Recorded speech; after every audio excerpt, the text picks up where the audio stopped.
we came to the conclusion that they did, wouldn't we be able to say they were responsible for what happened in Tucson? Let's roll the tape.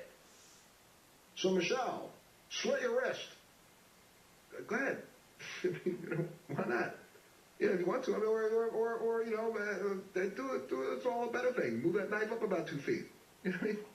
Start right at the collarbone. Rush Limbaugh is beginning to look more and more like Mr. Big, and at some point somebody's going to jam a CO2 pellet into his head. He's going to explode like a giant blimp.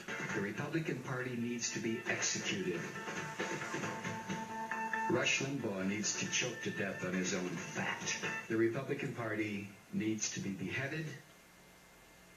It needs to be taken out on some dark moonless night in the middle of a cornfield and decapitated. Rush Limbaugh and... Well, the moment the fat guy refused to share his drugs... Right, you mean the OxyContin that he was on? Yeah, exactly. You know, that stuff's good. Why couldn't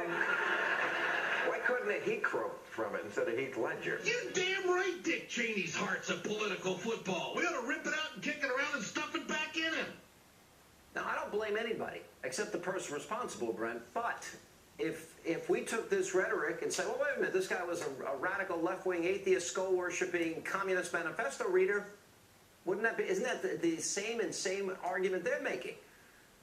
Isn't it remarkable, Sean, that this happened on Saturday? It's now been almost a full week, and we've heard nothing but attacks on conservatives, as if conservatives had anything to do with this. And this is coming from liberals. Where were they, Sean? To your listening audience, I'm asking you right now, have you ever heard any reporter who this week has been denouncing conservatives denounce these examples that Sean Hannity just played on his show? Go back to Nina Totenberg wishing for the death of Senator Jesse Helms or his grandchildren from AIDS. Julianne Malveaux hoping that Clarence Thomas would die.